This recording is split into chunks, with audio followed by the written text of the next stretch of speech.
Raphaël Bossung, merci d'être avec nous depuis Berlin. Les médias évoquent le fait que d'autres régions, d'autres Länder en Allemagne pourraient faire comme la Bavière, à savoir durcir leurs règles en matière de migration, créer des centres pour demandeurs d'asile et une police locale. Pouvez-vous nous le confirmer?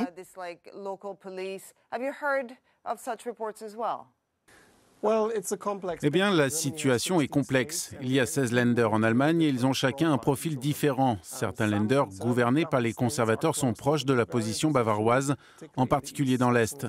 La Saxe-Anhalt, mais ce n'est pas le cas de tous. Donc il y a des signes qui montrent que certaines régions vont dans cette direction, mais je ne dirais pas que c'est une tendance homogène. Par exemple, l'un des points clés de ce nouveau plan général sur l'immigration, c'est ce projet crucial du ministre de l'Intérieur issu de la CSU de créer des centres de transit ou centres de traitement pour expulser les migrants. Et jusqu'à maintenant, 12 des 16 Länder n'adhèrent pas à cette politique. On sait qu'il y a aussi des élections régionales en Bavière prochainement. C'est ce qui explique probablement pourquoi les conservateurs de la CSU ont mis la pression pour obtenir des règles plus strictes en matière d'immigration. Ils ont peur d'une éventuelle percée de l'AfD, le parti d'extrême droite, lors de ce scrutin. Justement, parlons de l'AfD. Ce parti continue-t-il de gagner du terrain au niveau fédéral, comme il l'a fait il y a quelques années? Quelle est sa portée, en particulier sur les questions d'immigration? Eh bien, malheureusement, ce parti conserve un large soutien. Il a gagné des points supplémentaires dans les sondages d'opinion, dans les résultats d'élections. Donc, suivant les sondages, entre 15 et 20% d'Allemands le soutiennent, ce qui est tout à fait significatif, mais peut-être pas totalement exceptionnel quand on regarde la situation dans d'autres pays européens, comme les Pays-Bas, l'Autriche, etc. Mais c'est bien le potentiel qu'il a. Ce que fait l'Allemagne, ou la Bavière en l'occurrence, en matière d'immigration, n'est pas si différent de ce que font d'autres pays européens. Ce qui est frappant, c'est qu'on dirait que les pays européens gèrent ces questions chacun de leur côté. Un accord a pourtant été conclu en juin au niveau européen, mais quand il s'agit d'immigration, les intérêts nationaux semblent primer.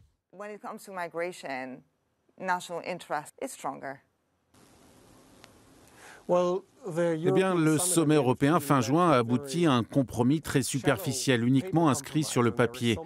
Et on peut se poser beaucoup de questions sur la manière dont il sera réellement appliqué. Donc le problème sur le long terme, c'est que plus personne ne croit dans l'engagement mutuel, dans le fait que tout le monde appliquera réellement une solution européenne et qu'il y aura un compromis réel et pas seulement sur le papier. Donc oui, il y a cette tentation de dire on doit gérer les choses chacun de notre côté. Et des pays comme la Hongrie, qui suivent cette ligne depuis longtemps, crient victoire aujourd'hui en disant « on a gagné, tout le monde adopte notre approche ». Et malheureusement, ils ont raison sur ce point jusqu'à présent. J'espère que nous allons sortir de cette situation. Mais aujourd'hui, de nombreux pays ont effectivement tendance à dire « d'abord, on doit contrôler nos frontières, on doit durcir notre législation, et ensuite, comme ça, on deviendra une destination moins attirante pour les migrants ». Dans cet accord européen conclu en juin sur les migrants, y a-t-il malgré tout des choses qui peuvent fonctionner? Il y a eu deux propositions principales. L'une, c'était de créer des centres extérieurs dans les pays voisins de l'Europe. Je n'y crois pas. Aucun pays voisin n'est prêt à le faire. L'autre proposition, c'était de mettre en place un nouveau système pour redistribuer en Europe l'accueil des migrants secourus dans les eaux européennes. Ce sont les centres contrôlés. Et c'est ce que l'Italie veut vraiment obtenir, et le système devrait voir le jour très prochainement. La Commission européenne a présenté une proposition, et aujourd'hui, on a besoin d'une coalition de 5 ou 6 États membres pour mettre en place ce système sur la base du volontariat. Cela ne semble pas évident à obtenir pour le moment, mais j'espère que la volonté politique sera là pour qu'on puisse vraiment éviter une nouvelle crise majeure à l'automne. Cette prochaine étape est essentielle. Donc certaines choses peuvent et doivent être résolues au niveau européen. Oui, et on doit vraiment mettre l'été à profit pour aboutir au moins à une coalition de 5 ou 6 États qui prennent en charge ces migrants.